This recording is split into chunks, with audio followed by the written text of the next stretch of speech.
Сәлем достар, бүгін сіздерге осындай өте дәмді йогуртовый кекстердің рецептісін ұсынамын. Видеоны соңына дейін қарап, лайк басып, комментарий жазуды ұмытпаңыздар.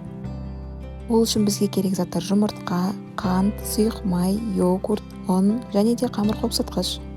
Ең алдымен жұмыртқамызға қантымызды қосып, миксердің көмегімен ең бірінші жай жылдамдығынан бастап, одан кейін жылдамдығын көбейтіп отырып, жақсылап аппақ болып көпіргенше шайқаймыз.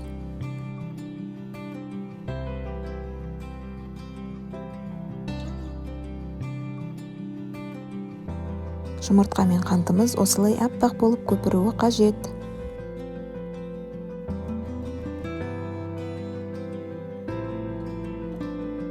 Кейін бөлек ыдысымызға йогуртымыз бен күнбағыс майын жақсылап араластырып аламыз.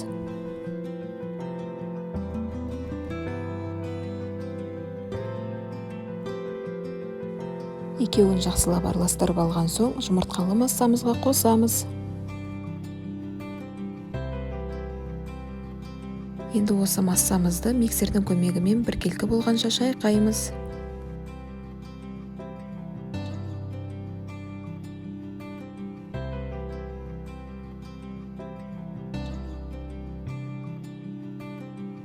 Енді қамыр қопсытқыш қосылған ұнымызды осы массамызға саламыз.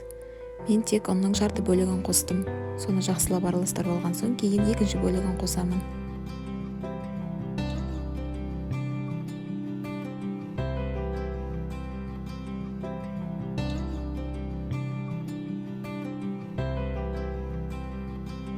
Міне енді қалған бөлігін қосып, осыны біркелкі болғанша жақсылап араластырамыз.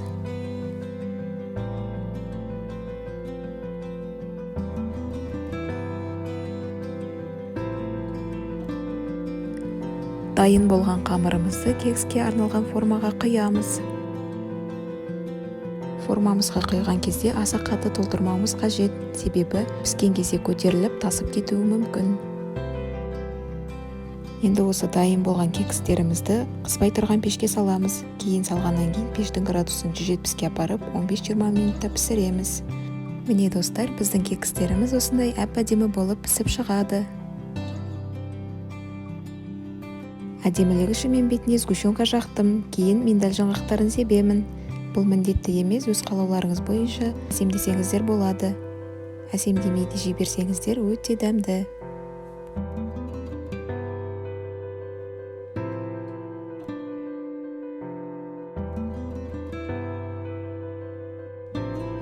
Міне достар, біздің кекстеріміз дайын. Өте нәзік, жұмсақ. Міндетті түрде жасап көруге кеңес беремін. Видеоның соңына дейін қарағандарыңызға рахмет. Сау болыңыздар.